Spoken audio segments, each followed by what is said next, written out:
그림 속 남자와 여자아이는 웃고 있었고 멀어지는 여자를 향해 마치 조롱하듯 손가락질하고 있었어요. 그 장면은 끝이었다. 아니, 어쩌면 시작이었다. 그녀가 자랑하던 벽에 걸린 수백만 원짜리 그림. 그녀의 자존심이자 인생의 성취였던 그 액자는 사실 하나의 조롱이었다. 그림 속 익명의 인물들이 그녀를 비웃고 있었고 그녀는 그 그림 아래에서 웃고 있었다. 아무것도 모른 채.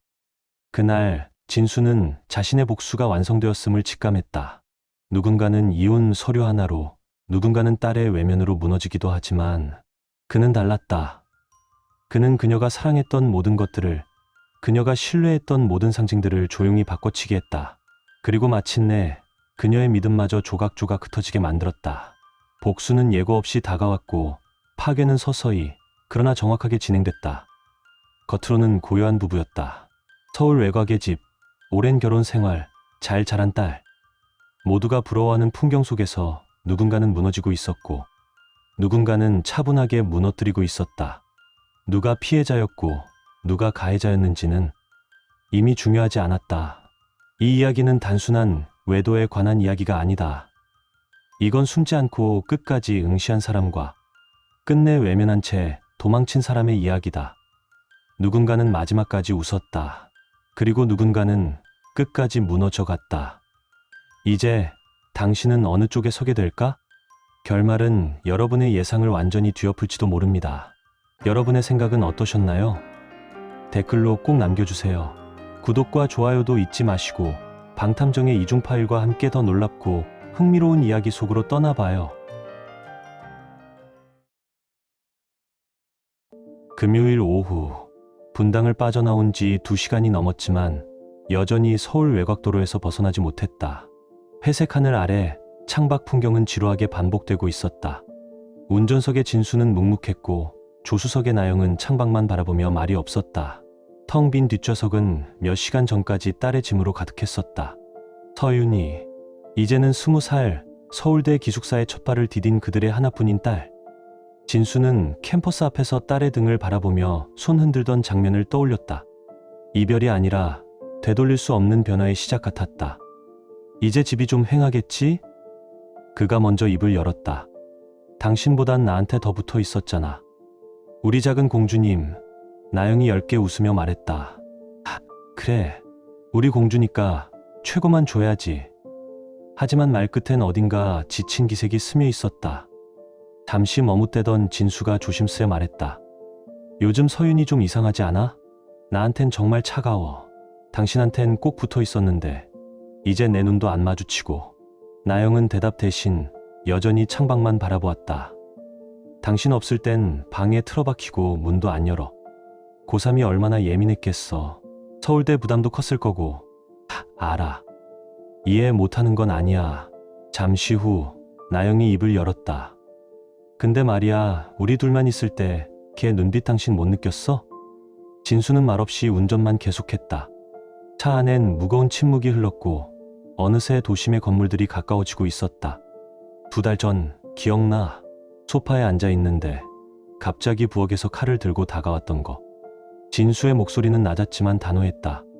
그때 진심으로 날 찌를 줄 알았어. 그 눈엔 증오가 가득했어. 당신이 너무 예민했던 거 아니야? 나영은 고개조차 돌리지 않고 중얼거렸다. 진수는 더는 말을 잇지 않았다. 이제는 단 한마디로도 모든 것이 불붙을 수 있는 시점이었다. 나영 역시 그것을 알았는지 조용히 입을 다물었다. 그녀는 핸드백을 열어 핸드폰을 꺼내 문자를 보냈다. 30분 후 도착 예정이야. 짧지만 어딘가 단정적인 어조였다. 곧 휴대폰에서 알림음이 울렸다. 서윤이야? 진수가 물었다. 아니, 미정 언니. 나영은 짧게 대답하고 다시 핸드폰을 넣었다. 도진이랑은 좀 괜찮대? 진수가 무심히 물었지만 나영은 대답을 피했다. 한참 후 창밖을 보며 조용히 입을 열었다. 삼겹살 파티 때 계속 불평하더라. 시민 챙기느라 남편 돌볼 시간도 없대. 경찰서장이랑 사는 게 그렇게 쉬운 줄 알았나 봐. 말끝마다 가시가 박혀 있었다. 진수는 조용히 한숨을 쉬었고 차 안의 공기는 점점 무거워졌다. 나영은 창에 머리를 기댄 채 하루라도 빨리 도착하길 바랐다. 그러던 순간 집 앞 골목에 접어들자 진수가 브레이크를 밟았다. 저기, 저 경찰차는 왜 우리 차 앞에 서 있는 거야? 그 말과 동시에 진수는 속도를 늦추며 경찰차 뒤에 스타렉스를 조심히 세웠다. 차에서 내린 도진과 낯선 형사가 다가왔다. 무슨 일이야? 진수가 의아한 얼굴로 물었고 그 순간 나영은 순식간에 형사 뒤로 숨듯이 몸을 피했다. 진수는 그 모습을 보고 한숨을 쉬었다. 어느 순간부터 그녀는 대면보다 회피를 먼저 택하곤 했다. 그리고 도진이 조용히 갈색 봉투를 내밀었다. 박진수 씨, 이혼 소장이 접수되었습니다. 이게 무슨 소리야? 도진, 지금 장난하는 거야? 진수는 손이 떨리는 채로 봉투를 받아들었고 나영을 바라봤지만 그녀는 눈을 마주치지 않았다. 왜? 내가 뭐 그렇게 잘못했는데? 그의 물음은 공허했고 나영은 여전히 대답이 없었다. 진수 씨, 일단 오늘은 집에서 나가시는 게 좋겠습니다. 도진의 말투는 조심스러웠지만 단호했다. 변호사를 선임하시고 대응하시는 게 좋고요. 현재 접근 금지 명령도 함께 발효된 상태입니다. 지금부터는 나영 씨 반경 150m 이내 접근이 불가합니다. 그 말에 진수의 입꼬리가 비틀어졌다. 지난주에 같이 고기 구워 먹었던 거 기억 안 나? 서윤이 대학 가기 전 마지막 가족 모임이었잖아. 그때 이미 알고 있었던 거지? 도진은 말이 없었다. 진수는 점점 격앙되며 외쳤다. 웃고 먹고 인사하고 그게 다 연기였어. 이중인격이야? 다들 위선자잖아. 진수야, 이해해줘. 도진이 말했다. 뭘 이해하라고? 내가 쓰레기라는 걸? 그리고 너, 정나영, 날 이렇게 배신할 줄은 몰랐어. 더 이상 날 사랑하지 않았다면 그냥 솔직히 말했어야 했잖아. 조용히 끝내자고 했으면 나도 받아들였어. 도진은 애써 감정을 누르며 말했다. 이미 명령이 발효된 상황이야. 지금은 그냥 자리를 떠나는 게 맞아. 진수는 말없이 차로 돌아가 연갈색 봉투를 조수석에 내던졌다. 눈을 세게 감고 잠시 숨을 골랐다. 그리고 조용히 집 쪽으로 걸어갔다. 내 짐은 챙겨야지. 잠깐 들어가서 옷까지만 가져올 거야. 그것도 막을 건 아니지. 그 말에 도진이 말했다. 그 열쇠 이제 안 맞을걸. 도진은 주머니에서 새 열쇠를 꺼내 후배에게 건넸고 후배 형사는 조용히 고개를 끄덕였다. 계획 꽤나 치밀하네. 이건 내 생각이야? 아니면 최미정의 아이디어야? 진수는 씁쓸하게 웃었다. 우리가 없는 동안 열쇠공 불러서 문까지 바꿔놨네. 아무도 반박하지 않았다. 그저 상황을 받아들이는 침묵뿐이었다. 집 안으로 들어간 진수는 말없이 2개의 여행 가방을 꺼내 옷과 물건을 차곡차곡 넣었다. 그는 말이 없었고 등 뒤에선 누구도 감히 말을 붙이지 못했다. 혼자 있는 건 위험할 수도 있어요. 부하들을 주변에 배치해 둘게요. 도진이 나영 쪽으로 조용히 다가와 말했다. 진수 씨가 지금 흔들리는 상태라서 혹시라도 무슨 일이 생기면. 괜찮아요. 나영은 감정 없는 얼굴로 고개를 끄덕였다. 주말 동안 친구 부를 거예요. 함께 있을 거니까 걱정 마세요. 그 말에 도진은 작게 중얼거렸다. 그래, 친구. 진수는 2개의 여행 가방을 트렁크에 실었다. 그의 움직임은 무겁고도 조용했으며 그 어떤 항의도, 그 어떤 질문도 하지 않았다. 형사는 새 열쇠를 나영에게 건넸다. 그녀는 받아들며 마치 기다렸다는 듯 차분히 주머니에 넣었다. 진수는 조용히 봉투를 열어 이혼 서류를 펼쳤다. 가슴 안쪽이 타들어갔지만 표정은 평온했다. 짐 챙겼으면 가야지. 도진이 말했다.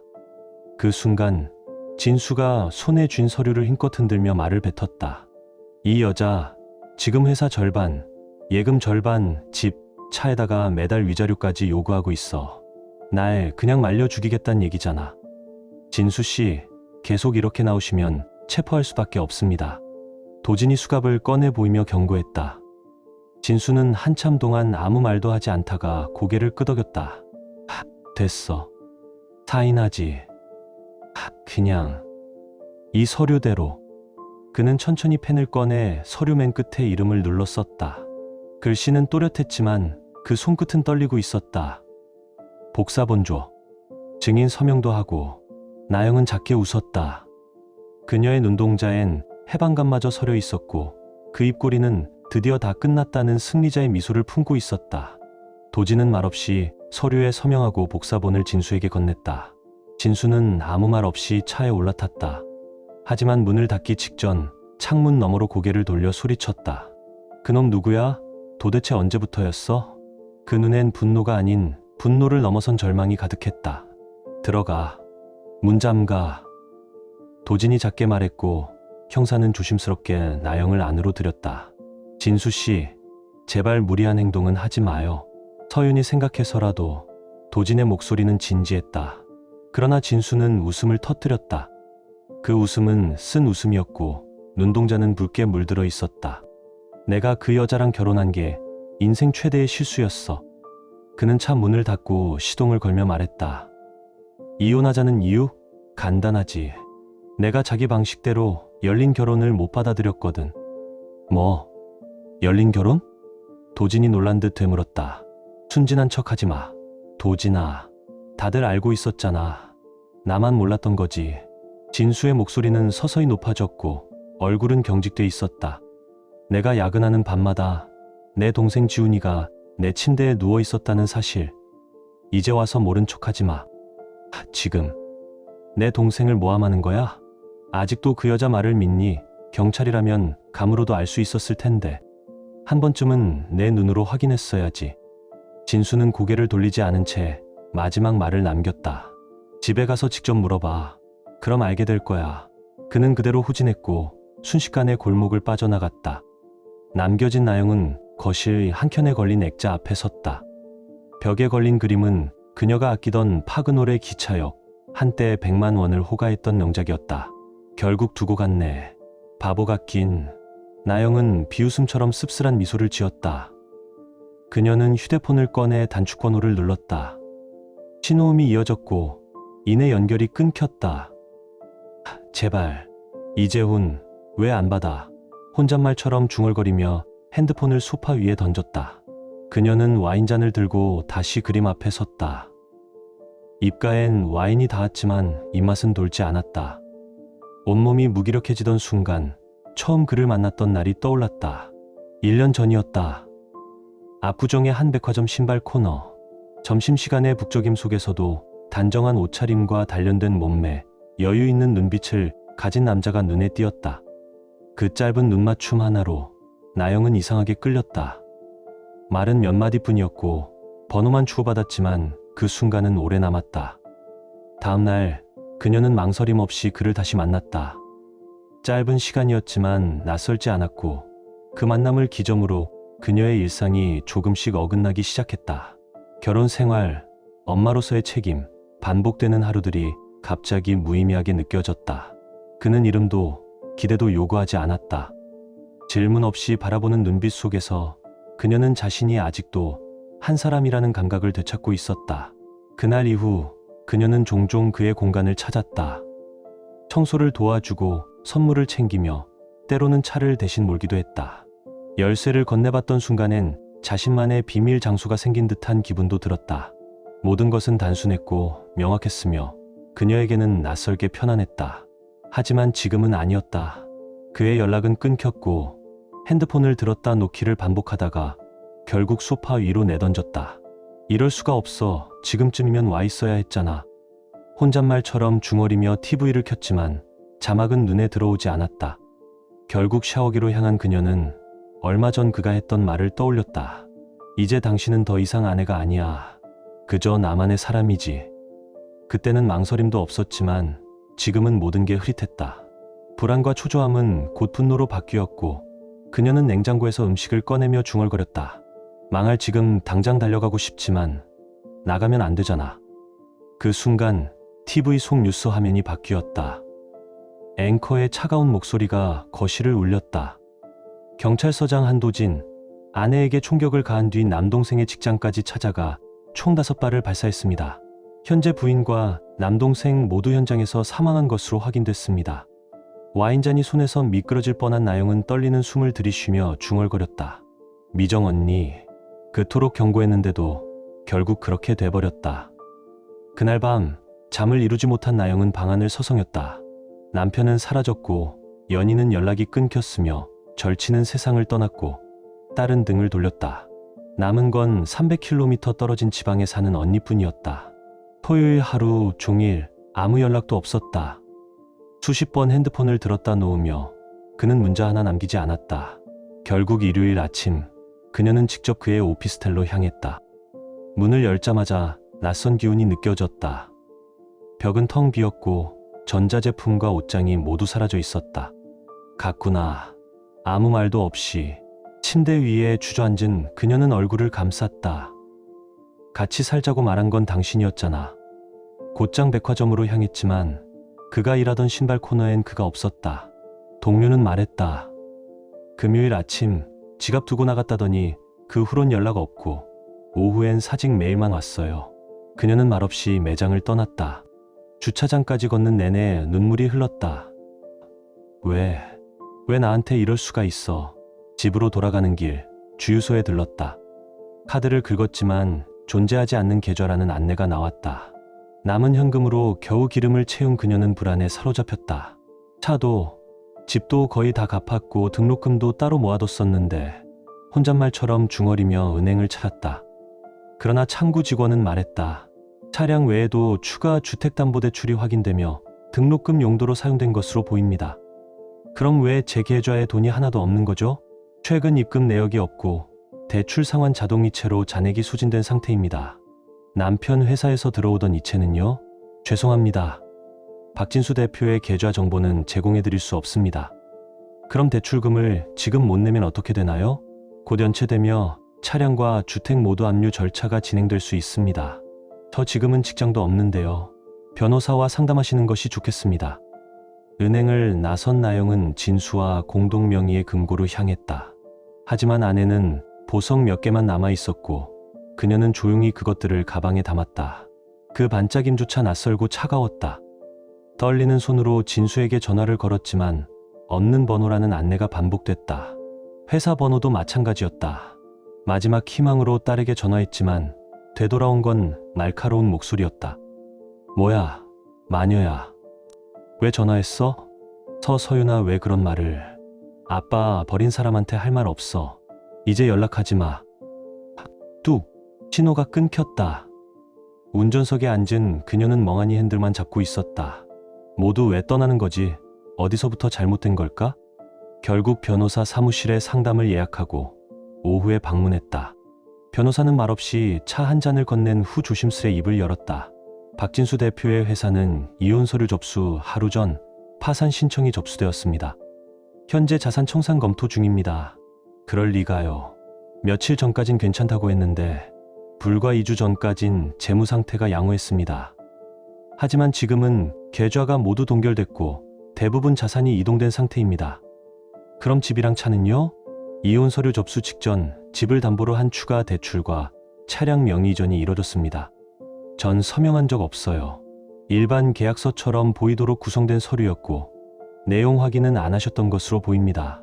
몰랐어요. 질문 하나 드려도 될까요? 남편분이 이혼 서류 접수를 미리 알고 있었다고 생각하시나요? 아니요. 그는 몰랐을 거예요. 그녀는 말끝을 흐리며 숨을 내쉬었다. 정리하자면 받을 수 있는 돈은 없고 계좌는 비어 있으며 집과 차량은 압류 대상입니다. 맞으시죠? 네. 위자료 청구도 현실적으로 어렵습니다. 현재 남편분은 무직 상태이며 수입이 없습니다. 투자 증서가 있었어요. 금고엔 없었지만 해당 자산의 현금화 시점과 이동 내역은 저희가 조사해 보겠습니다. 그 사람 어디 있는지 알 수 없나요? 법률 대리인이 대응 중이지만 소재 확인엔 시간이 걸릴 수 있습니다. 나영은 아무 말 없이 앉아 있었다. 믿었던 모든 것이 조작된 퍼즐처럼 무너지고 있었다. 추적 및 조사에는 별도 비용이 발생합니다. 자금 확보 방안이 있으신가요? 변호사의 말에 나영은 멍하니 생각에 잠겼다. 난 한 번도 돈이라는 개념을 진지하게 생각해 본 적 없었구나. 곧 입꼬리를 끌어올리며 말했다. 벽에 걸린 그림이 하나 있어요. 꽤 비싸게 샀죠. 좋습니다. 매각 후 수표로 결제해 주시면 바로 착수하겠습니다. 곧 연락드릴게요. 그리고 임시 거처도 알아보시길 권합니다. 주택 비움 가능성도 있습니다. 집으로 돌아온 나영은 소파에 앉아 그림을 바라봤다. 파그놀의 기차여. 수백만 원을 주고 산 이 그림은 한때 그녀의 자존심이자 자유의 상징이었다. 원래는 널 지키고 싶었는데 이제 떠나보내야겠구나. 핸드폰을 들고 언니에게 전화했다. 언니, 나 좀 부탁할게. 뭐든 해줄 수 있지. 무슨 일이야? 진수랑 우리 이혼해. 장난하지 마. 진심이야. 설명은 나중에 할게. 며칠만 내 집에 있어도 될까? 당연하지. 서윤이는 괜찮아? 그 애는 아빠 편이야. 난 그냥 가해자일 뿐이야. 혹시 다시 풀 수 있는 가능성은? 아니야. 너무 멀리 와버렸어. 그래. 언제든 와. 기다릴게. 다음날 아침, 나영은 보석들을 들고 동네 보석방을 찾았다. 점원은 루페로 확인 후 고개를 저었다. 전부 도금된 구리입니다. 보석도 순금도 아닙니다. 뭐라고요? 입술이 떨렸다. 진수였다. 그가 바꿔치기 했음이 분명했다. 이어 미술 갤러리로 향한 그녀는 그림 감정을 요청했다. 전문가는 조명 아래 그림을 세밀히 살피더니 조용히 말을 이었다. 파그놀의 대표작 맞습니다. 하지만 잠시만요. 그는 노트북을 열어 원본 그림을 보여주었다. 왼쪽 하단, 남자와 여자아이가 기차 플랫폼에 서 있었다.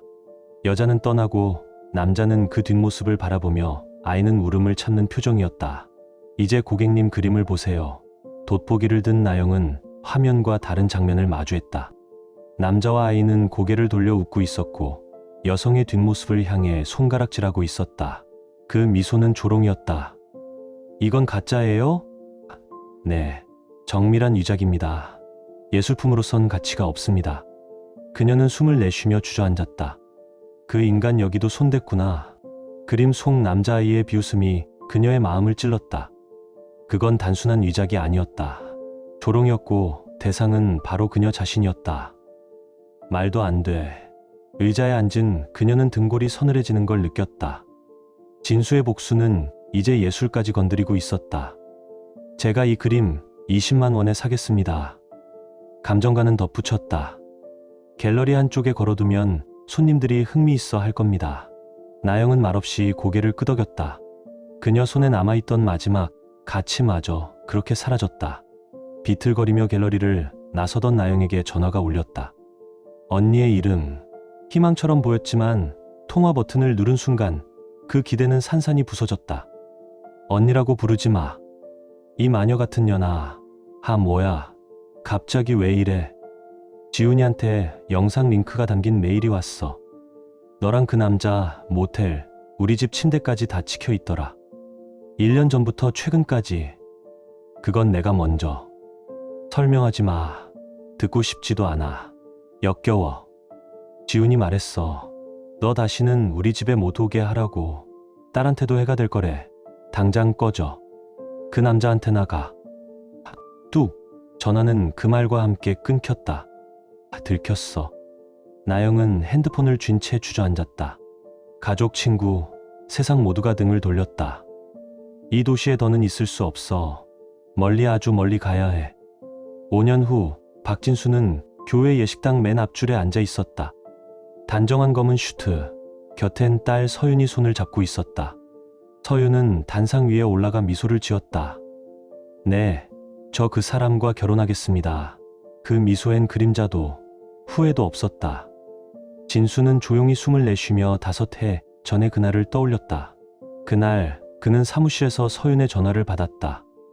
아빠, 제발 집에 좀 와줘요. 목소리는 떨리고 숨겨진 긴장감이 느껴졌다. 왜 그래? 지금 어디야? 집 앞. 엄마한텐 연락하지 마요. 아빠만 와줘요. 그는 곧장 차를 몰았다. 서윤은 골목에서 기다리고 있었다. 조수석에 올라탄 딸은 중얼거렸다. USB를 두고 와서 집에 들렀는데 낯선 차가 있었어요. 혼다. 낡은 번호판. 집에 들어가자 위층에서 이상한 소리가 들렸고 문틈 사이로 엄마랑 어떤 남자가 있었어요. 둘 다 아무것도 안 입고 있었어요. 진수는 무겁게 눈을 감았다. 딸은 덧붙였다. 엄마가 우릴 배신했어요. 아빠만이 아니라 나까지도. 그녀는 핸드폰으로 영상을 보여줬다.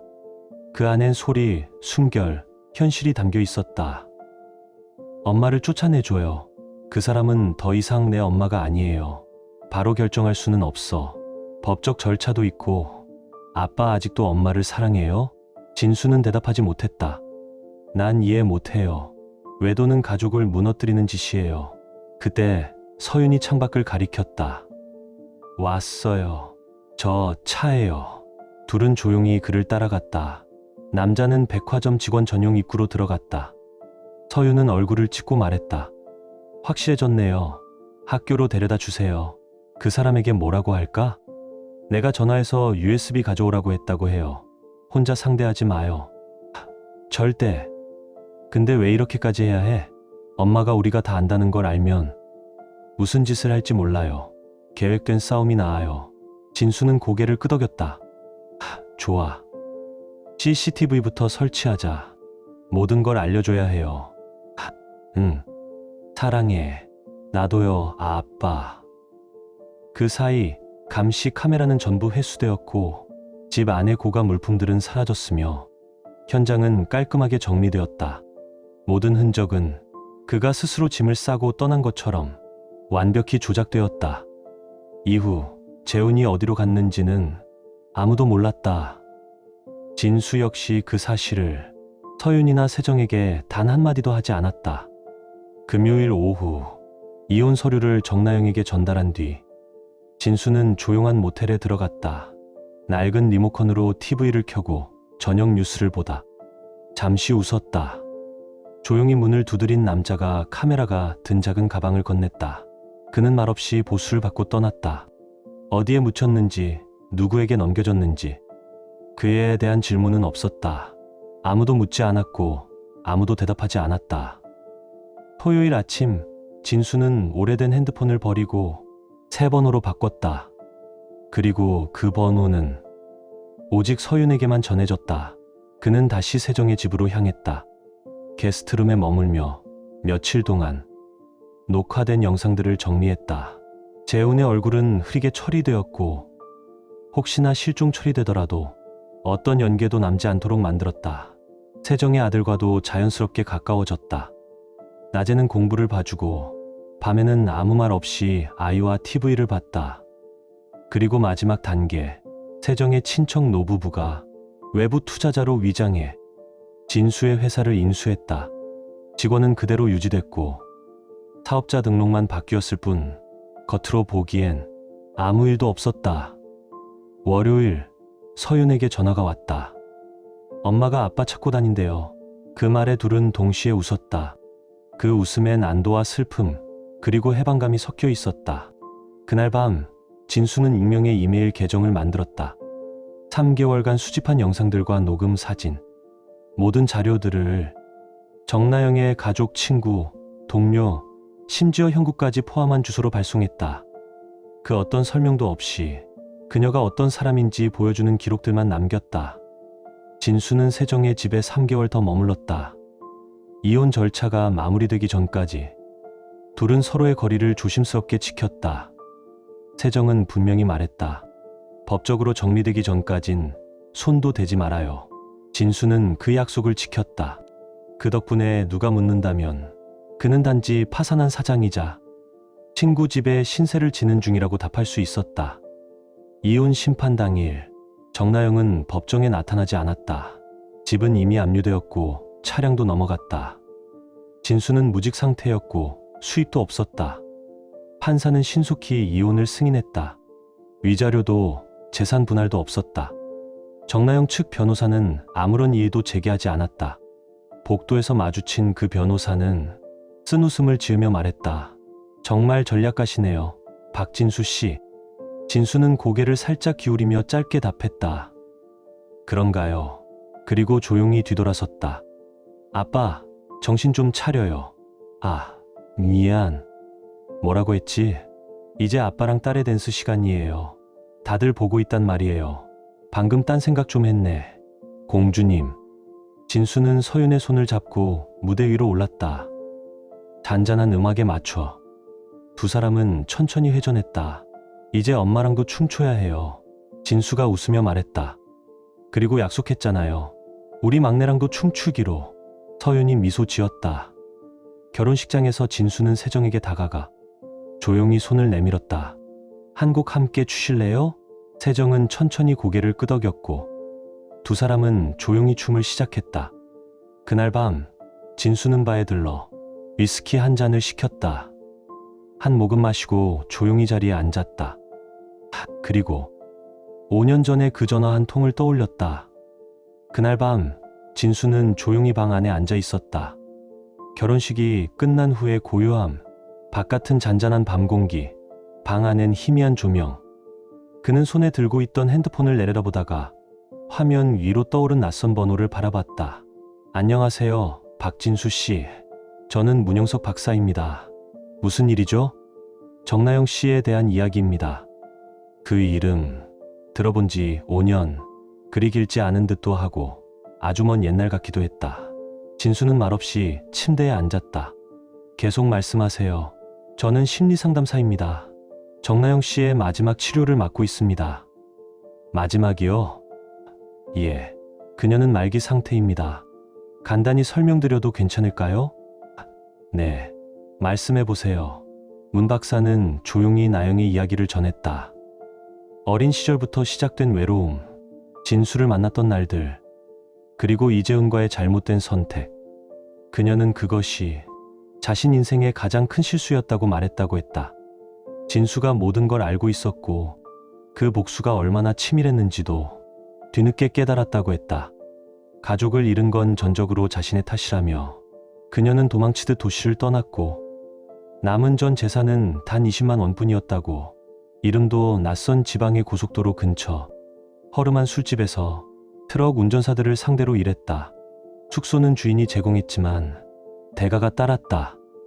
1년 후 원치 않은 임신, 불법 시술, 급속도로 악화된 건강, 감염, 그리고 에이즈. 이제 그녀는 죽음을 앞두고 있었고 마지막 소원은 단 한 번이라도 진수의 목소리를 다시 듣는 것이었다. 죄송합니다, 박사님. 오늘은 제 딸의 결혼식이 있었습니다. 다음 주에 다시 연락드리겠습니다. 너무 늦지 않게 부탁드립니다. 이건 제 직통번호입니다.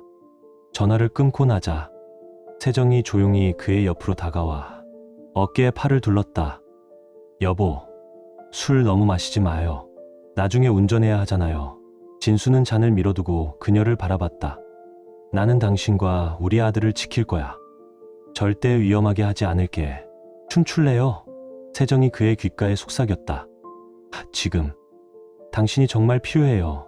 며칠 후 사무실에 앉아있던 진수는 문 박사에게 전화를 걸었다. 죄송합니다. 남쪽으로 내려갈 수 없겠네요. 일이 많아서요. 그렇다면 전화로라도 대화하시겠어요? 제가 병동에 연결해 드릴게요. 곧 간호사가 무선 전화기를 가져다 줄 겁니다. 잠시 후 수화기 너머로 희미한 목소리가 들려왔다. 진수 씨 맞아요? 그래, 나영아. 나야. 오, 진수 씨. 그녀의 목소리는 금세 울음으로 번졌다. 정말 미안해요. 당신과 서윤이에게 했던 짓들 지금 다 받고 있어요. 진수는 말없이 숨을 들이켰다. 나영아, 난 이제 다 용서했어. 나는 내 삶을 살고 있고 지금은 정말 행복해. 그는 천천히 말을 이었다. 세월은 그를 바꿔놨고 용서는 그를 자유롭게 만들었다. 사실 고맙다고 말하고 싶었어. 이혼 후 정말 좋은 사람을 만나 결혼했고 지금은 아들도 있어. 서윤이는 세정을 진짜 엄마처럼 생각하고 있고 둘은 잘 지내고 있어. 지난주 토요일엔 서윤이 결혼식이 있었어. 정말 예쁜 결혼식이었고 세정이 모든 걸 준비해줬지. 이제는 손주를 기다릴 날만 남았네. 수화기 너머에서 나영의 흐느낌은 더 깊어졌다. 뒤엉킨 숨소리, 간호사들의 발소리. 그는 아무 말 없이 기다렸다. 곧 다른 목소리가 끼어들었다. 박진수 씨, 저는 간호사 은지입니다. 죄송하지만 전화를 끊어야 할 것 같아요. 뚝, 통화는 끝났다. 진수는 조용히 책상 위에 가족 사진을 바라봤다. 아이의 웃음, 세정의 손, 그리고 자신이 그 사이에 서 있었다.